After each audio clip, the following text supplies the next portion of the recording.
ମା ହାତିଆଶୁଣି କଳବ ଅନୁକୂଲ୍ୟରେ ତମ ଆନ୍ତଃରାଜ୍ୟ ଫୁଟବଲ ଟୁର୍ଣ୍ଣାମେଣ୍ଟ ଉଦ୍ଘାଟନ। କରଞ୍ଜିଆ ମା ହାତିଆଶୁଣି କଳବ ଅନୁକୂଲ୍ୟରେ 86ତମ ଆନ୍ତଃରାଜ୍ୟ ଫୁଟବଲ ଟୁର୍ଣ୍ଣାମେଣ୍ଟ ଉଦ୍ଘାଟନ। ପ୍ରତ୍ୟେକ ବର୍ଷ ପରି ଚଳିତ ବର୍ଷ ମଧ୍ୟ ମା ହାତିଆଶୁଣି କଳବ ଅନୁକୂଲ୍ୟରେ 86ତମ 4 ଦିବସୀୟ ଫୁଟବଲ ଖେଳର ଉଦ୍ଘାଟନ ହୋଇଯାଇଛି।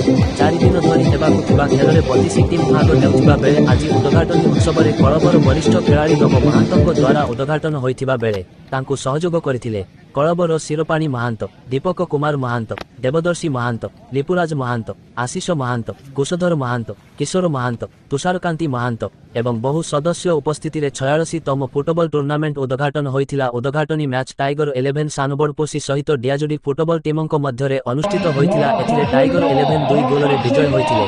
ତେବେ ଆଜି ଓଡ଼ିଶା ଏବଂ ଝାଡ଼ଖଣ୍ଡର ଟିମକୁ ନେଇ ଖେଳ ହୋଇଥିବା ବେଳେ ଗ୍ରୁପ ଚମ୍ପିଆନ ଭାବେ ଟାଇଗର 11 ଦଳ ଉତ୍ତୀର୍ଣ୍ଣ ହୋଇଛନ୍ତି। ତେବେ ଗ୍ରୁପ ଚମ୍ପିଆନ ହେଉଥିବା ଦଳ ଆସନ୍ତା 3 ତାରିଖ ଦିନ ଏହି ମା ହାତିଆଶୁଣି ଖେଳ ପଡ଼ିଆରେ ଫାଇନାଲ ଖେଳ ଖେଳିବା ନେଇ କଳବ ପକ୍ଷରୁ ଫିକ୍ସର ପ୍ରସ୍ତୁତ ହୋଇଥିବା ସୂଚନା। ମୟୂରଭଞ୍ଜ ଜିଲ୍ଲା କରଞ୍ଜିଆରୁ ବି ଦିବ୍ୟେନ୍ଦୁ ଶେଖରଙ୍କ ରିପୋର୍ଟ।